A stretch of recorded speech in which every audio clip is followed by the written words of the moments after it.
Hi friends, నేను మీ psychology రాము sir. So పాలదంతాలు ఏ దశలో ప్రారంభమై పూర్తిగా వస్తాయి, సో మిల్క్ టీత్ అనేవి మనకి ఏ స్టేజ్లో కంప్లీట్గా వస్తాయి అనేది మనం ఇవాళ క్వశ్చన్ చూస్తే, సో చైల్డ్హుడ్లో మనకి అంటే శైశవ దశలో మనకి అంటే 2 months నుంచి 2 years వరకు ఉన్న టైంలో పాలదంతాలు ప్రారంభమై పూర్తిగా రావడం జరుగుతుంది శైశవ దశలో.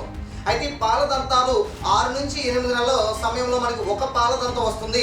12 నెలల ఒక సంవత్సర కాలంలో మనకి 4 నుంచి 6 పాలదంతాలు వస్తున్నాయి. ఆ శైశవ దశ కంప్లీట్ టైం అంటే 2 years లేదా 24 months టైంకి కంప్లీట్గా 16 పాలదంతాలు మిల్క్ టీత్ అనేవి వస్తాయి.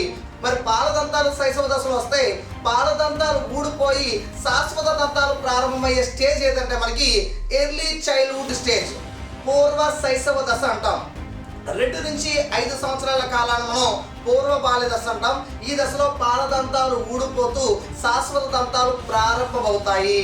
మరి శాశ్వత దంతాలు పూర్తిగా వచ్చే స్టేజ్ ఏదంటే నార్థరన్ చైల్డ్హుడ్ స్టేజ్. ఈ ఒక ఉత్తర బాల్య దశలో శాశ్వత దంతాలు పూర్తిగా మనకి 32 దంతాలు రావడం జరుగుతుంది.